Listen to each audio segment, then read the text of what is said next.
Welcome to Vertical Football, and this is the weekend preview show. It is Chelsea versus Manchester United. Yeah, once again, the big match is a match that we have been expecting. It's a match that you look at the situation that the Chelsea is and the situation that Manchester United is, and you're like, there's something that we want to see out of this particular match, and I'm not going to be doing this alone. This is Shegun. This is the Manchester United analyst for Vertical Football. Yeah, so we are going to break it into 4 sections. We speak about the manager situation. We talk about the prospects of Champions League for the two clubs, and then we talk about strength and weakness for the two clubs going into this match, and then we'll finish up with our predictions. Yeah, so Shegun, we are looking at the manager situation. Firstly, what's your feeling about how Michael Carrick is handling the job at Manchester United? Yeah. For most part, that's been positive. I think looking at the results, I think when he was brought in for a specific reason, trying to finish in Champions League spaces, and I think we are currently on that road, trajectory, right? I think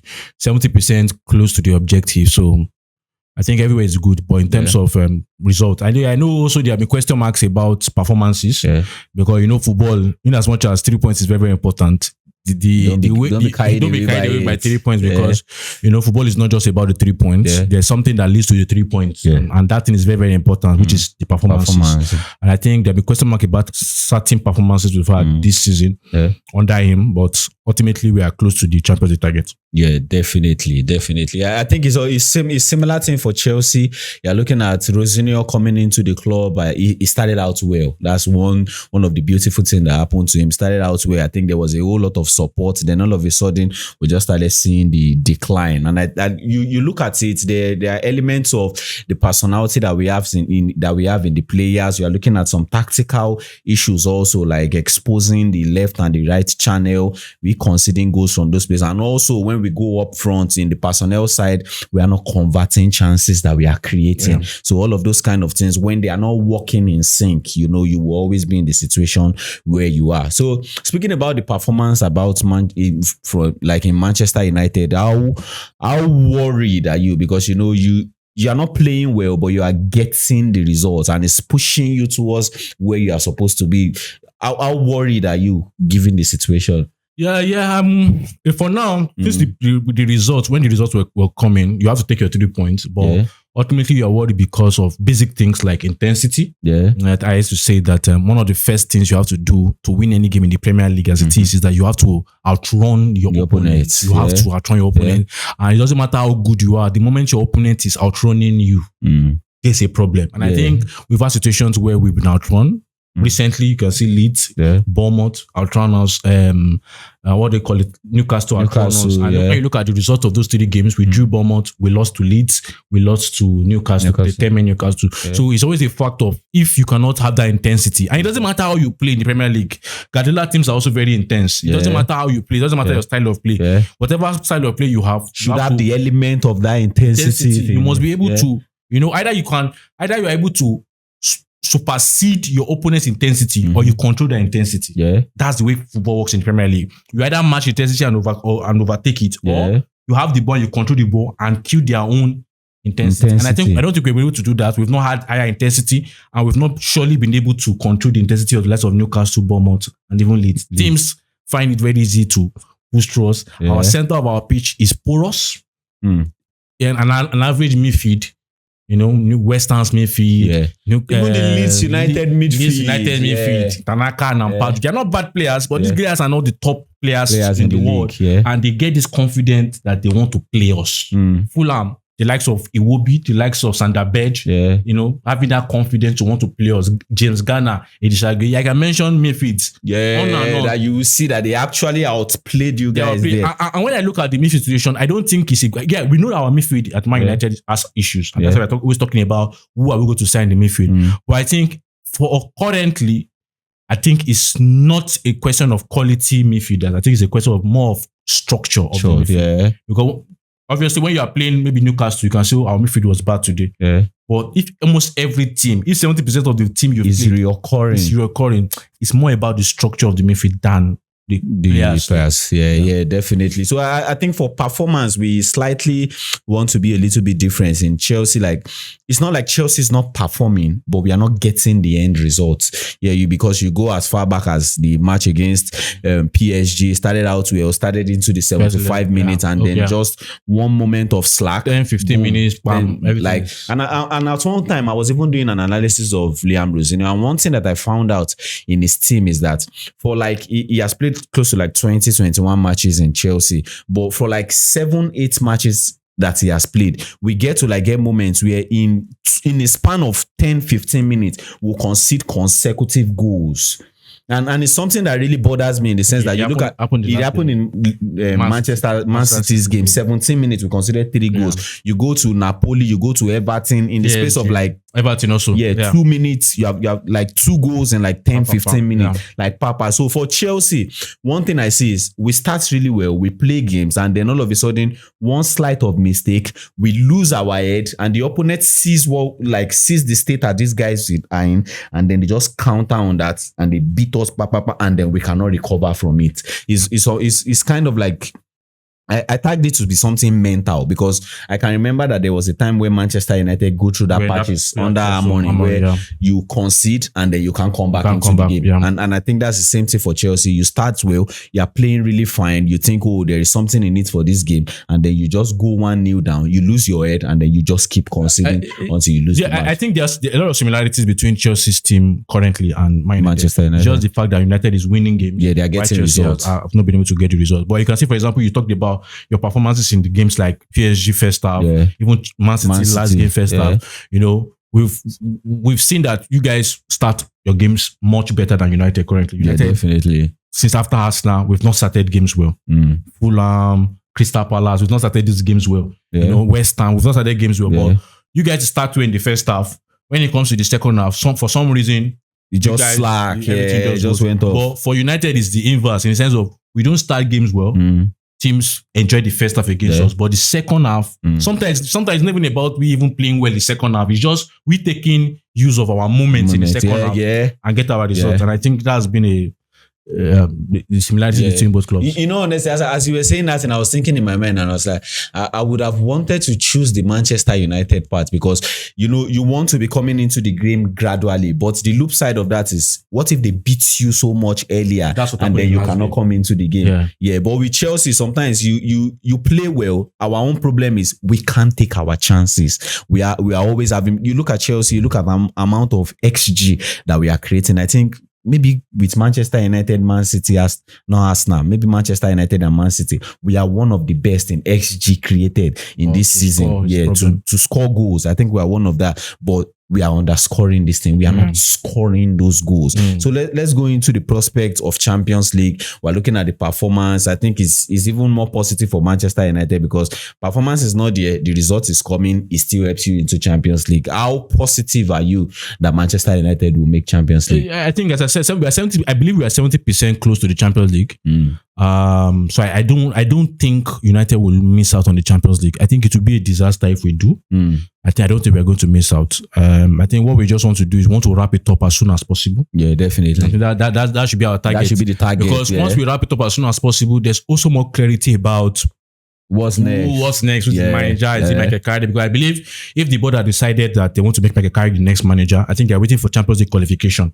Once it has now been shown that mathematically we are qualified for the Champions League, I think they will just announce if they decided that it's going to be the manager. So I think we should. I think it would be a disaster if we don't. I think for Chelsea is a little bit of hope. Maybe from my own viewpoint, I can still have some people who have given up on it, and some people who are very still much optimistic that it is going to happen. But for me, I think it's on hope, and the logic behind my hope is I'm looking at it in comparison with teams that are above us. We're looking at Liverpool not playing well, looking at Aston Villa not playing well, and even to some extent Manchester United. They are still far above, but the point is, if Manchester United lose this match against Chelsea, they are coming to 5th, and if Chelsea wins, that means it's just 4 points difference between them, and we are in game week 32. That's like still 6 matches ahead. So like that gap is not that much, and you're looking at the performance of the guys there against your performance. If they were that good, I think at this point I'll give up. Like no, but you're looking at up there, they are not that good. And everybody has tough games to play because when you look at Liverpool's fixtures, you look at Chelsea fixtures, you look at Man United fixtures, you look at even Aston Villa's fixtures. Everybody has. So there's nobody that will say I have the easy one. Fixtures. Let me just. And also the Premier League, no game is easy. Because for me now, before the Leeds United game, I never expected. Maybe that's what made it pay me so much. I never expected we were going to lose that game. I know Leeds is a very decent side, but I felt, come on, we've rested. Come on, we are coming. It's Old Trafford. It's in the evening on Monday. Everything is going well. Michael Carrick has a very good record. And the break of like 24 days. Michael Carrick has a very good record at Old Trafford. What is there? We come, we get our win. Might not play the best of football, but we'll get our win. But it was shocking that, and that's why it's a wake-up call, really. So everybody has tough games. So let's go into the weaknesses and the strengths of this particular match. Now it's Saturday, 8 p.m. Chelsea versus Manchester United. What do you think Manchester United will do to give them advantage, or they have been doing that can be an advantage in this match for them? I think ultimately, as you said, you guys have a lot of XG, but you don't score. But United, we find a way to score.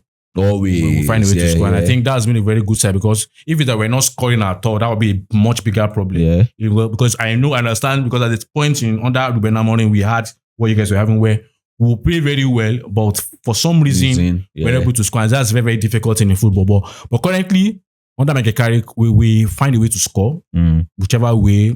Corners, whichever way, set pieces, whichever way, counter, transition. We just have different ways that we can find a way to score. And I think ultimately, that will make the difference. I believe we're going to score, and that's a big difference. I think another part about it is the fact that it's a big game, and United is a team that when it's big games, there's a different motivation. Definitely. Right, there's a different motivation. Definitely. The issue has for a long time has always been, I think this season, if you look at this season, for example, we won you guys first leg. We've beaten Liverpool first leg. Arsenal. We've beaten Arsenal. We've beaten Manchester City.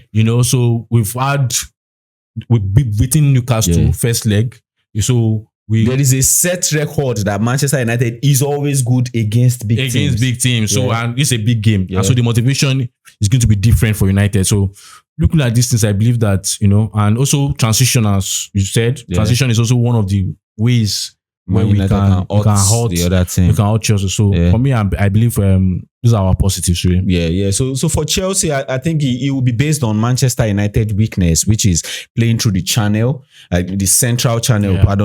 Because Manchester United, that place is like the weak spot of the team, because they don't have the legs there, and even the personality. They are just trying their best to keep that place alive. But for Chelsea, that's kind of like the strength of the club. Liam Rosenior's basic idea is to be able to punch the ball through the center of the pitch. And if you're having somebody like Moises Caicedo, who can be the shield in the midfield, Andre Santos, who has the passing ability to play through that place, and you can put Kopama in the center of in the pocket, and then you have João Pedro up front. So if we can find those vertical passes in the middle of the pitch, I think we'll be able to do damage to Manchester United. But for the weaknesses, I think starting with Chelsea, I think Chelsea's weakness, one thing that pains me the most is it falls into the strength of Manchester United. Like we have said, we want to go all out and play, and Manchester United is a team who is very good on counter-attack and is good on transitions.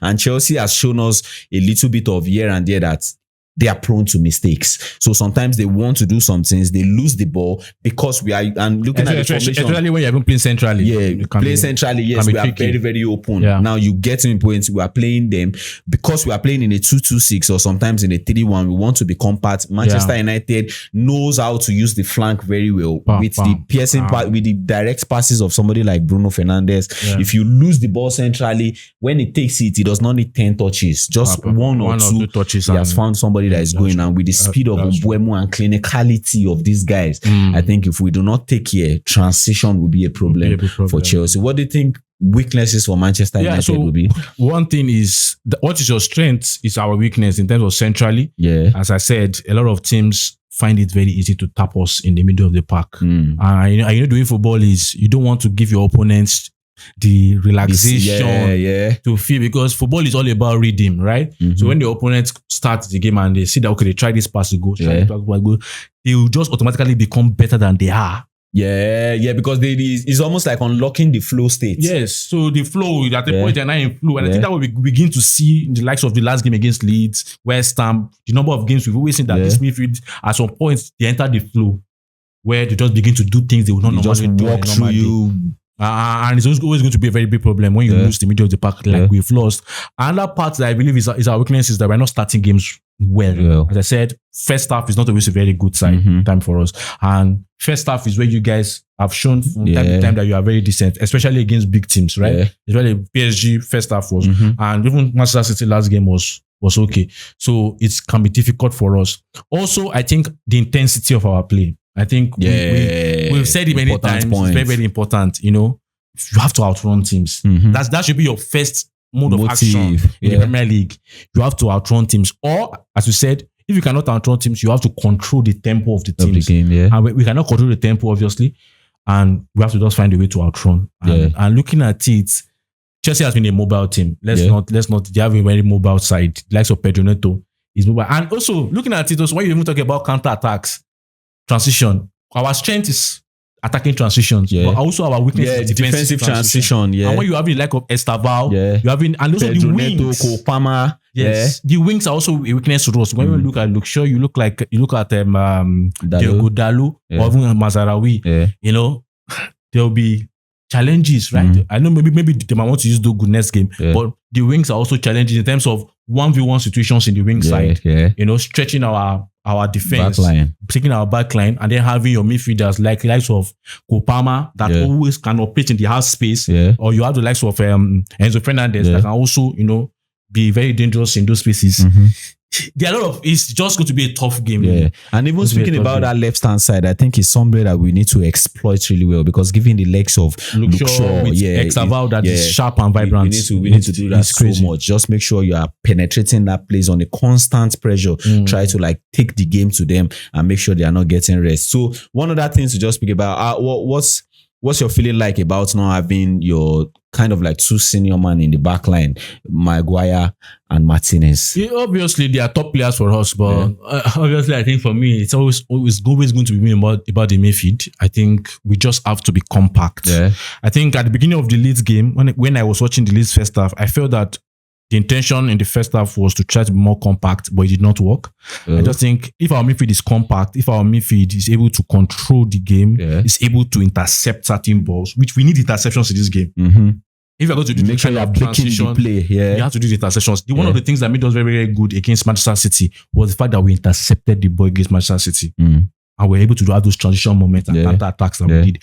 We see, and funny enough, people can praise the likes of the assistants of Carrick, and that's one of the things that bring me very surprising to me. The fact that against Manchester City, we had a compact shape of 4-4-2.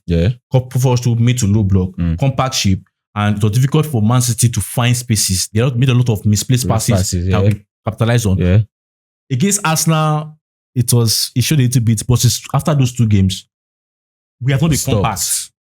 And I felt that we should have, once we have gotten that little bit of compactness in those first two games, we should have built on it and increased the level. So move our company from mid to low to at least maybe mid and maybe higher up the pitch. But we're not able to do that. And I think we need this. We need that. So they need to go back to making themselves compact against the Chelsea and try to force Chelsea to make errors because Chelsea that's one of their weaknesses. Is not the best on the ball and the tight situations. I think that's one of the weaknesses. We need to stay up on our game. Try not to self-inflict anything in this particular one because we have shown signs of it. And another thing that bothers me in this particular match is Liam Rosenior he has not given us the glimpse that he can play against big team. We're looking at Arsenal, right? And in terms of results, looking at Arsenal, looking at PSG, Man City, he has not given us that thing like, okay, when we come up against big team, we can do so well. Because you go far back as Pochettino. Sometimes we look to small teams, but you look at Pochettino against big team, he's there. He's playing the 4-4 against Manchester City. He's playing the 4-3 against Manchester United. You come into Enzo Maresca, also he's playing against big team. But under Liam Rosenior, we have not seen that. We have not gotten it here. So coming into this match, I don't think I have that level of confidence. I would say I'm hanging more of hope I'm hanging more of the weakness of Manchester United, and let's see how it goes. Like Carrick has shown us that more or less, against big team, because he has a system to approach those kind of games. He's there. So what do you think the prediction is going to be? So I believe United is going to win. I believe United has to win. I think considering the fact of what we just said, they're chasing us. Chelsea 6 points. I think we're on the same point. I think it's 7. 6 or 55, and Chelsea's on 48. Okay, so maybe let's say 7 points. We're on the same point with Aston Villa right now. No, 52. I think maybe I will check that. So I thought maybe we're on the same point with. But we're very close to the likes of Aston Villa and Liverpool. Yeah. Right? I think it's just 3 point difference with the two clubs. 3 points difference. So we, it's tough. I think it's very, very tough. Very, very tough. And so we have to up our game really. So we have to win. Try as much as possible. For me, I think Chelsea should win. Given the home advantage, one thing most important, Manchester United it's not a best ground. It's not a very fair ground for them. It's not an easy ground for them. And it's the inverse. Chelsea also goes to Old Trafford and we struggle. Yeah. So I think at most, if we do not get a win in this one, a draw will come out. But I don't think Manchester United beat us at Old Trafford. But at Stamford Bridge, if they beat us at Stamford Bridge, everywhere will scatter. But let's see how it goes. I hope Chelsea wins. And guys, thank you very much for doing this with us. Thank you for sticking with us. Please like, share, and subscribe to this channel if you have not done that. And lastly, what was it that you think about this match? Put your prediction in the comment section. So we'll see you some other time. Namaste.